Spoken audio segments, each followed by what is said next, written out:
नमस्कार, मैं हूं आपके साथ दीपक भदौरिया। उत्तर प्रदेश एक्सप्रेस में आपका स्वागत है। रुक करते हैं खबरों की ओर। लोकसभा चुनाव का महासमर जारी है और पॉलिटिकल पार्टियां चौथे चरण के लिए हुंकार भर रही हैं। ताबड़तोड़ रैली, जनसभा और आरोप प्रत्यारोप कर वोटरों को लुभाने की कवायद जारी है। पीएम मोदी खुद पहले 2 दिन से यूपी में डेरा डाले हुए थे। वह 2 दिन में 7 सीटों पर अपने प्रत्याशियों के लिए वोट मांगते नजर आए। सीएम योगी भी लगातार सक्रिय हैं। आज वे उन्नाव, हरदोई और शाहजहांपुर में जनसभा को संबोधित करेंगे। वहीं दूसरी ओर विपक्ष भी कोई कोर कसर नहीं छोड़ रहा है। सपा प्रमुख अखिलेश यादव आज कन्नौज और सैफई के दौरे पर रहेंगे।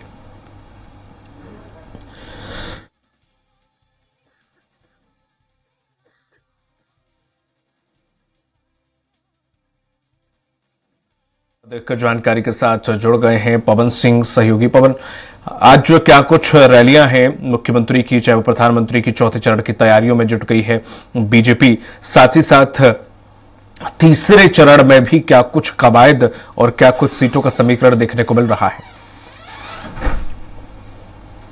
जी बिल्कुल दीपक, देखिए मुख्यमंत्री के 3 कार्यक्रम आज लगे हुए हैं।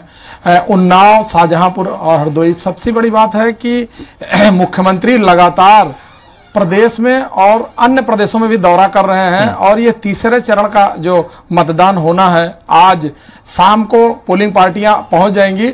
लेकिन प्रधानमंत्री भी पूरी तरह से यूपी पे कंसंट्रेट हैं, पूरे उत्तर प्रदेश में लगे हुए हैं। अभी लगातार 2 दिन में करीब 7 लोकसभा सीटों पे उन्होंने दौरा किया है।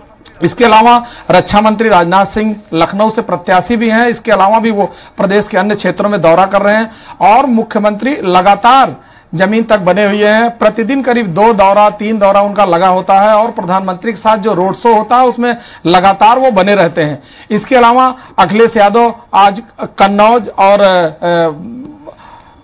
2 दौरे उनके लगे हुए हैं। दोनों दौरे में आज अखिलेश यादव पूरी तरह से लोगों से घर घर जाके मुलाकात करेंगे।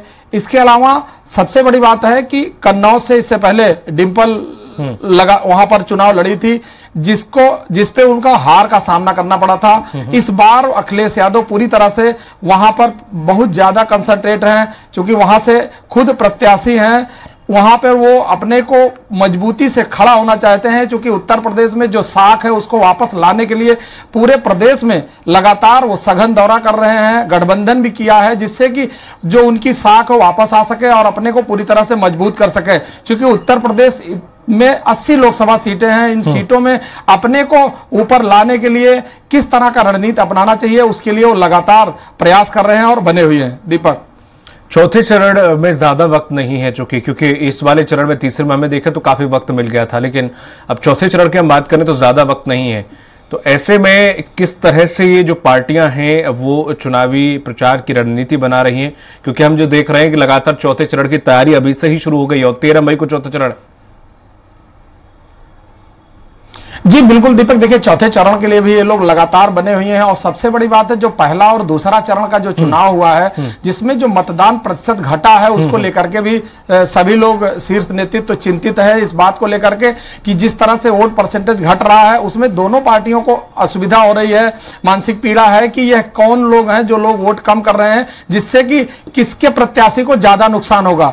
इसलिए वो जो तीसरा, चौथा या आने वाले जितने भी चरण है उसके लिए वो पूरी तरह से सजग हैं और प्रत्याशी और अपने कार्यकर्ताओं को पूरी तरह से आगाह कर रहे हैं कि इनको किस तरह से मोटिवेट किया जाए, हैंडल किया जाए। इसके कई कारण हो सकते हैं, लेकिन फिर भी जो शीर्ष नेतृत्व है वो वोट को लेकर के काफी चिंतित है कि मतदान प्रतिशत घटने ना पाए, जिसको लेकर के नुकसान दोनों में से किसी पार्टी को हो सकता है। जी, तमाम जानकारी साझा करने के लिए बहुत बहुत शुक्रिया आपका पवन जी। तो ये थे हमारे साथ हमारे सहयोगी पवन, जिन्होंने जानकारी दी है कि किस तरह से आज चौथे चरण के लिए दोनों ही पार्टियां, बल्कि तीनों ही, बसपा भी मोर्चा संभाले हुए, चूंकि चौथे चरण में समय कम है और ऐसे में चुनाव प्रचार में ये पार्टियां जुटी हुई हैं।